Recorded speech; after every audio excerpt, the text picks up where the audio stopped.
इतिहास, ताकि अपने घर के बच्चों को जो इस समय टेलीविजन पर बैठकर दंगाई बनाया जा रहा है, राम के नाम पर दंगा करने के लिए कहा जा रहा है कि तलवार ले लो, त्रिशूल ले लो, चलो मस्जिद पर हमला करना है, चलो नेता की रैली में जाना है। जब इस कार्यक्रम से लौटे हुए लोग अपने घर में टेलीविजन पे हिंदू मुस्लिम का दंगा दिखाया जा रहा होगा तो वह उसे बंद करें। अपने बच्चे जो त्रिशूल लेकर तलवार लेकर जाने वाले होंगे उनको रोकें और उनके हाथ में बिरसा, फूले, अंबेडकर, पेरियार के विचार को दें ताकि यह देश दंगाई बनने से बच जाए। इस कार्यक्रम की सफलता इस बात में है साथियों, आपको भी पता है कि आपके आसपास इस समय इस देश में क्या माहौल चल रहा है। डॉक्टर अंबेडकर की जयंती मनाना बड़ी बात है। अभी इस समिति के तमाम लोग ये किस्सा बता रहे थे कि कितनी मुश्किल से ये जगह मिली, नहीं तो इसके लिए भी तो लड़ाई लड़नी पड़ी कि अंबेडकर पार्क बन जाए, अंबेडकर भवन बना, अंबेडकर द्वार आपके सामने है। और आज इस पार्क की, इस आयोजन की सबसे बड़ी सार्थकता ये है कि जिसके नाम पर यह जगह है आज उसके विचारों को, उसके काम को यहां से याद किया जा रहा है। यह सबसे बड़ी सार्थकता इनकी। तो भाई देखिए, हमें आपने बुलाया है तो हम भी उन्हीं की बात करेंगे, लेकिन डॉक्टर अंबेडकर की जयंती मैं जो बात कह रहा था वो सुनिए। आज 1950 तक जब ये भारत आजाद हुआ तब तो इस देश में एक काबिल, लायक संतान जो होती है वो अपने माँ बाप, अपने पुरखों को याद करती है कि उनकी वजह से हम हैं। उन संतानों को नालायक समझा जाता है जो अपने पुरखे के संघर्ष को भूल जाते हैं। भारत आजाद हुआ, हमारे देश की लायक संतानों ने जो कुर्सी पर बैठे थे, जो विश्वविद्यालयों में प्रोफेसर बने, जो डीएमएसपी बने, जो इस देश को चलाने के लिए आगे आए, उन्होंने पहला काम क्या किया? बिरसा, फूले, अंबेडकर, पेरियार, ललाई सिंह यादव, चंद्रिका प्रसाद जिज्ञासु, रामस्वरूप वर्मा, जगदेव बाबू, इन सब को कोई जान न पाए, इन सब का कोई नाम न लेने वाला रह जाए, वह काम किया। इन्हें किताबों से दूर कर दिया, इन्हें अपने कामों से दूर कर दिया। ये काम हुआ कि नहीं हुआ? वरना आज 70 साल बाद क्या इस मंच पर खड़े होकर यह बताने की जरूरत होती क्या कि डॉक्टर अंबेडकर केवल दलितों के नेता नहीं थे? डॉक्टर अंबेडकर महिलाओं के, श्रमिकों, मजदूरों के, किसानों के, ओबीसी आदिवासियों के, अल्पसंख्यकों के और इंसानियत के नेता और विचारक का नाम है। ये तो आज भी समझाना पड़ रहा है इस देश में। ये काम तो आज भारत में आजादी के तुरंत बाद हो जाना चाहिए था। बिरसा मुंडा को आप कितना जानते हैं? माना कि उत्तर प्रदेश में आदिवासी कम है, लेकिन है तो आदिवासी। जब SC ST की बात होती है, जब 85% बहुजन की बात होती है तो उसमें आदिवासी भी है ना। ईमानदारी से सोच के बताइए, हम आप आदिवासियों के बारे में कितना जानते हैं? आज वो अपनी जल जंगल जमीन के लिए इस देश में लड़ रहे हैं और विकास के नाम पर सामने खड़े होकर कह रहे हैं हमसे हमारी जल जंगल जमीन मत छोड़ो।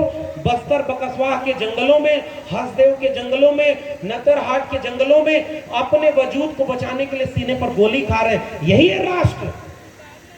उनका राष्ट्र है कि नहीं है? भाई हमारे आंख के सामने नहीं हो रहा तो क्या हम जानेंगे नहीं? ये एक देश का बनना फेल होना है ना, जिस देश ने अपने बाशिंदों के बारे में ही नहीं बताया। दूसरी बात, ओबीसी समाज के लोगों से एक बात मैं कहता हूं कि ओबीसी समाज के लोग, इस देश में जब मंडल कमीशन लागू हुआ तो कहा गया 80% आबादी जो 85% है उसमें से 52% तो ओबीसी है, 52% ओबीसी है। लेकिन ओबीसी को पता ही नहीं कि आप किधर हैं, इधर हैं कि उधर हैं कि ऊपर है कि नीचे हैं, वो दाएं बाएं होता रहा। और आज ओबीसी के लोगों के बीच एक चिंता है। जो जागरूक हुआ वो समझ गया, जो नहीं जागरूक हुआ हमें उसे जागरूक करना है। तो बिरसा, फूले, अंबेडकर, पेरियार को जब किताबों से दूर कर दिया, सिलेबस से दूर कर दिया, उन्हें किसी को पढ़ने ही नहीं दिया। 1990 तक तो डॉक्टर अंबेडकर का समग्र रचनावली प्रकाशित नहीं हुई थी। डॉक्टर अंबेडकर ने क्या लिखा ये जानने नहीं दिया गया। ये तो पेरियार, ललाई सिंह यादव की जमीन है इसलिए एक बात बुलंदी से कहने की जरूरत है, जिन्होंने उत्तर भारत में बाबा साहब की रचनाओं का अनुवाद किया और यहाँ पर सामाजिक न्याय की लड़ाई लड़ने की शुरुआत की, ललई सिंह यादव उस शख्स का नाम है। मुझसे ज्यादा हो सकता है आप लोग जानते होंगे, मैं तो याद करते हुए बस आपके सामने बोल रहा हूं ताकि अपने पुरखे को याद करूं। जो बौद्ध धर्म ग्रहण करने के लिए बाबा साहब जब नागपुर जाने वाले थे 56 में, पेरियार ललई सिंह यादव भी उसी दिन बौद्ध धर्म की दीक्षा लेना चाहते थे। टिकट बन गया था, नहीं जा पाए। वापस पेरियार ललई सिंह यादव ने दिल्ली के रामलीला मैदान में उन्हीं भंते लोगों से जिन्होंने डॉक्टर अंबेडकर को बौद्ध धर्म की दीक्षा दी थी, उन्हीं से बौद्ध धर्म ग्रहण किया और अपने घर से तिरस्कृत हुए। कुछ लोग किस्सा मुझे बता रहे थे कि आज जाइए, जो कहे कि पेरियार ललई सिंह यादव हमारे थे वो उनके नहीं है।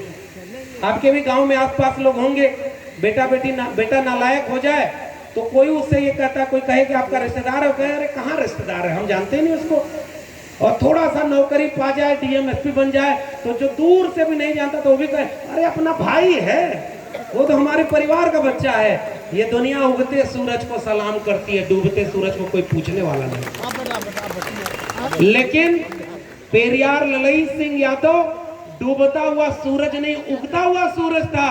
उसे पहचानने में देर हुई, अभी भी पूरे नहीं पहचाने गए हैं। लेकिन आने वाले वक्त में जैसे बाबा साहब को 40 साल बाद इस देश में किताबों के जरिए और लोगों के बीच में ले जाने के लिए एक बहुजन मसीहा आया जिसका नाम था मान्यवर कांशीराम, उन्होंने पूरे देश में बाबा साहब को फिर से जगाया, वैसे ही ओबीसी समाज के बीच भी क्रांति होगी और हम सब मिलके 85 और 90% लोग इस देश को बदलने की लड़ाई लड़ेंगे। मेरा भरोसा है आपको। बहुत अच्छी। तो वो पेरियार ललई सिंह यादव, एक किस्सा उनको सुनाता हूं। उनके पिताजी ने एक बार जनेऊ पहन लिया, चौराहे पर ब्राह्मणों ने अपमानित किया कि जनेऊ तो वही पहन सकता है जो द्विज होगा। द्विज मतलब जानते हैं, 2 बार जन्म जिसका हुआ। दुनिया में एक ही बार जन्म होता है, हमारे यहाँ 2 बार जन्म होता है। अभी मैं आऊंगा उस पर, और आपने मुझे बुला लिया है तो सुनाऊंगा, बाकी आप लोग जानिएगा मेरे जाने के बाद कि क्यों बुलाया। पहली बार जन्म हुआ माँ के पेट से, दूसरी बार जन्म हुआ जब उपनयन संस्कार होता है, जनेऊ पहनाया जाता है, दीक्षा होती है। इस देश में 90% लोगों को दोबारा जन्म लाने लायक नहीं समझा गया। SC, ST, OBC और महिलाओं को इस देश में जनेऊ नहीं पहनाया जाएगा। थोड़े से लोग थे जो जनेऊ पहन के दोबारा जन्म लिए, उन्हीं के लिए उनके वेदों में लिखा है मुखस्य जायते ब्राह्मणों बाहुर नाम क्षत्रिय, जो मुख से पैदा हुए थे। दुनिया में इंसान एक तरफ पैदा होता है, हमारे यहाँ कोई मुख से पैदा होता है, कोई भुजाओं से पैदा हुआ, कोई जंघे से पैदा हुआ। इस बात को किसने सबसे पहले दमदारी से पूछा? उस शख्स का नाम था महात्मा गोविंदराव ज्योतिराव फूले, जो ओबीसी समाज से आते थे, माली समाज से आते थे, जिन्हें बाबा साहब ने अपना तीसरा वैचारिक गुरु बनाया। इस देश में कहा गया बाबा साहब दलितों के नेता थे, तो पहले तो आजादी के बाद ये कोशिश की गई कि बाबा साहब को कोई जान न पाए, लेकिन वो ऐसे शख्स थे जिनको लाख आपने जमीन पर दबाने की कोशिश की। अपने काम से, अपने विचार से, अपनी संघर्षों की लड़ाई से, किताबों से बाबा साहब फिर से इस देश के आम आवाम के बीच जगह बनाते हैं। 1990 में उनको भारत रत्न दिया जाता है। भारत रत्न देना इस बात का प्रमाण थोड़े ही है कि हमने कहा कि भारत के रत्न बाबा साहब हैं। ऐसे तो ज्योतिबा फूले को तो अभी तक नहीं मिला, तथागत बुद्ध को तो अभी तक नहीं मिला। क्या ये सब भारत रत्न नहीं है? तथागत बुद्ध के लिए हमारे यहाँ यूपी बोर्ड में किताब पढ़ाई जाती है, द लाइट ऑफ एशिया। मैं कहता हूँ मेरा सबसे पुराना पुरखा द लाइट ऑफ एशिया ने द लाइट ऑफ वर्ल्ड था, वो किसी अवार्ड का मोहताज नहीं। तो 90 के दौर में फिर से बाबा साहब इस देश की सड़कों पर गुलजार हुए, जब इस देश में मंडल आंदोलन की लड़ाई चालू हुई। इस देश के तमाम समाजवादी लोग, सामाजिक न्याय वाले लोग, जब ओबीसी समाज के लोग लड़ रहे थे, थोड़े से लोग थे। ओबीसी की बहुत सारी जातियां तो ऐसी थी जो आज आप लोग कहते हैं ना कि ओबीसी को कैसे जगाया जाए। ओबीसी के लिए जब जाति जनगणना हुई 1931 में, तो उन्होंने, बहुत सारे लोगों ने तो ओबीसी लिखवाया ही नहीं कि हम ओबीसी थोड़े ही, हम तो सवर्ण हैं। बाद में जब मंडल कमीशन लागू हुआ तो बहुत सारे लोग आंदोलन करते रहे कि हमको भी ओबीसी में शामिल कर दो, ट्रेन की पकड़ी उठा रहे हैं, लड़ाई लड़ रहे हैं, हमें भी ओबीसी में शामिल कर दो। बाद में समझ में आया कि ओबीसी होकर सवर्ण बनोगे तो मिलेगा कुछ नहीं, केवल इस्तेमाल किए जाओगे। ये ओबीसी के साथ सबसे बड़ा नुकसान है। बहुत सही कहा। तो वो जो लड़ाई मंडल आंदोलन की शुरू हुई, उस लड़ाई में सैकड़ों रैलियां करने वाला एक नेता जो दलित समाज से आता था, जिसे दलितों के लिए लड़ना था, लेकिन आपकी परिभाषा में वो दलित का नेता नहीं, वो बहुजनों का 85% लोगों का नेता था। उसने मंडल आंदोलन को लागू करने के लिए नारा दिया, मंडल कमीशन लागू करो वरना कुर्सी खाली करो। एक जमाने में समाजवादी नेताओं के साथ वो जो नेता पूरे आंदोलन कर रहा था देश में, उसका नाम था मान्यवर कांशीराम। तब जाकर के बहुजन एका बनी और उन्होंने मंडल की लड़ाई लड़ी। तो एक एका तो हमारे दौर में लगातार बनती रही है। हमारा इतिहास हमें पढ़ने नहीं दिया गया। केवल ओबीसी के साथ यही दिक्कत है, ओबीसी को पता ही नहीं लगने दिया गया कि शिवदयाल सिंह चौरसिया नाम के एक जो शख्स थे, उन्होंने जब 1930, 35, 40 के आसपास ओबीसी के लोगों, ध्यान से समझिएगा, हालांकि अब कम होंगे लेकिन होंगे, जो जागरूक ओबीसी है वो यहाँ होगा। ऐसा नहीं है कि सारा ओबीसी कांवड़ लेके जा रहा है। कुछ ओबीसी पेरियाल ललित सिंह यादव को भी याद कर रहा है, आपके सामने खड़ा है, इस मंच पे भी खड़ा है। बस एक गुजारिश करूंगा, जो ज्यादा समझदार बच्चा हो जाए तो कमजोर बच्चे का मजाक बनाना अगर शुरू कर दे तो कमजोर बच्चे का समझदार बन पाएगा क्या? क्या उसको चिढ़ाने लगे कि तुमको तो कुछ आता ही नहीं, मुझे तो सब आता है, क्या वो सीख पाएगा क्या? घर में अगर एक बच्चा कमजोर पैदा हो जाए तो माँ बाप और उसकी रखवाली करते हैं और उसकी केयर करते हैं, ताकि इसके साथ ये महसूस ना हो कि यहीं से कमजोर है, एक बराबरी का बच्चा बनता है।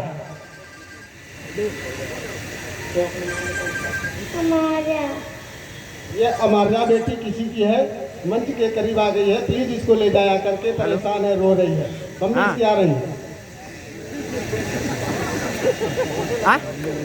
ये बच्ची बहुत छोटी है लेकिन इसको बिछड़ के पता चल गया, मंच पर आ गई, बहुत आगे जाएगी, देखिएगा। मेरी शुभकामना है इसका। कल मिलेगा या 30 नंबर दे दो। तो मैं जो बात कह रहा था 30 नंबर दे दो कि जो बच्चा घर में कमजोर हो जाए उसे चिढ़ाते तो नहीं, उसका मजाक तो नहीं बनाते। एक अपील करने आया हूँ आपसे, जो नासमझ हो जाए उसको समझाना पड़ता है, उसे प्रेम से समझाइए। नहीं तो एक बात बताइए, जितने लोग बाबा साहब के वारिस अपने को मानते हैं इस पंडाल में भी बैठे होंगे, अगर बगैर नजर दौड़ाइएगा, जोर से जय भीम बोलेंगे और हाथ में कलावा बांधे होंगे, खोजिए उनको।